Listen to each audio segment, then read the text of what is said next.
Hello, my slimy little creatures. It is nearly time for another UFC event. UFC 307 is happening this Saturday. So yeah, this is just a really quick what you need to know video. We'll do a quick rundown of the main card. I'll tell you my picks, and then we'll go through the best and worst nicknames because I like MMA nicknames. They're great. So first on the main card is Roman Dolidze versus Kevin Holland. Not much to say on this one, not a lot of stakes, but it's going to be a lot of fun. Kevin Holland always brings it, and Dolidze is one of those guys that throws haymakers like he's trying to do like a Mortal Kombat decapitation.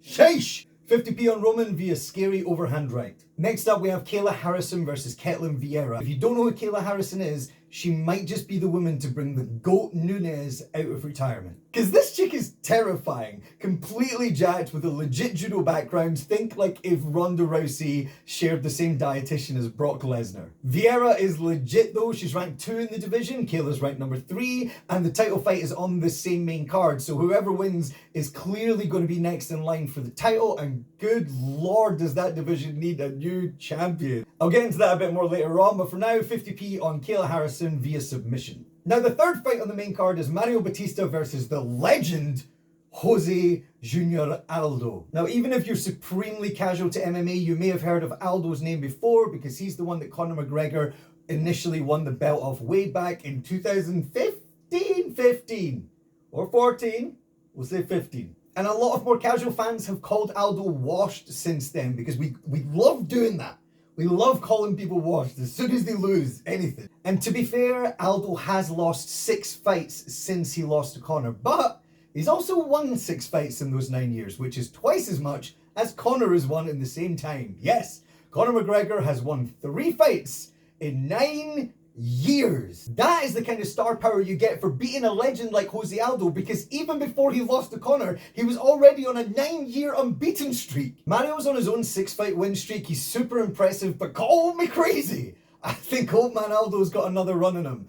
50p by decision. And now it's time for the co-main event and the fight that literally no one has been waiting for. Raquel Pennington versus Juliana Pena for the women's bantamweight title. Now I want to be clear, I am a huge fan of women's MMA. This isn't a comment on the individuals or the division, it's just...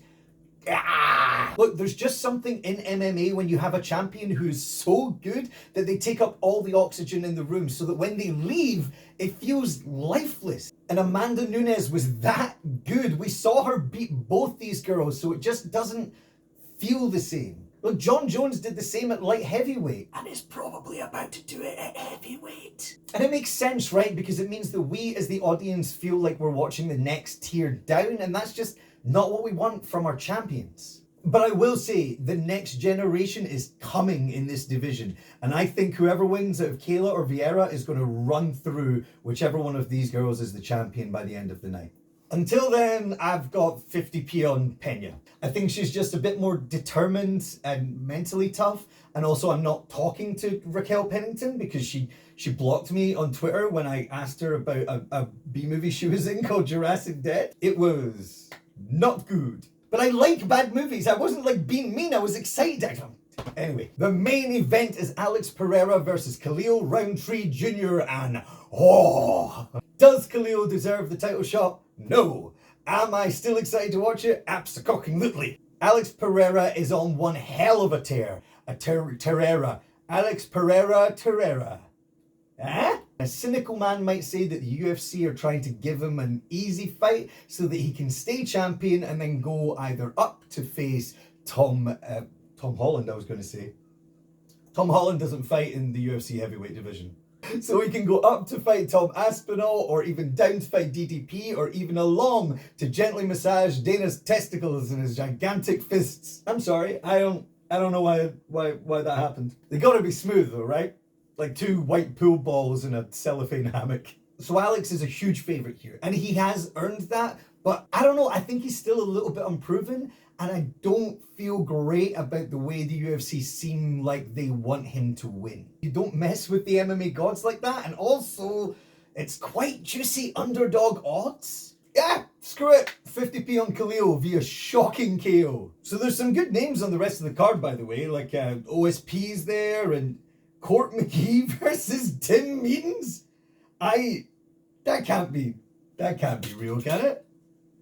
Is that real?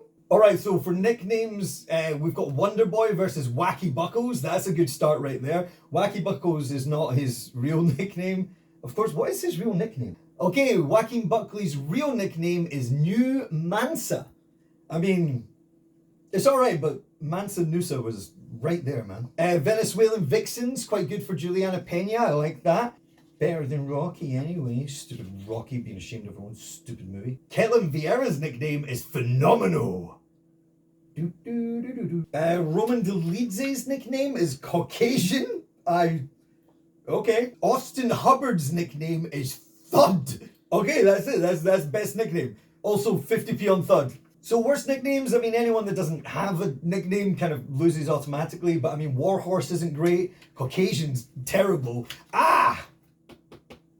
Eeyore Pateria. Eeyore Pateria's nickname is The Duelist, as in one who duels.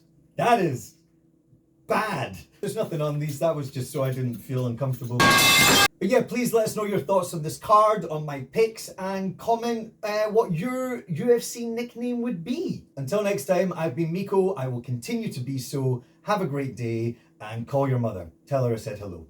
She'll know what it means.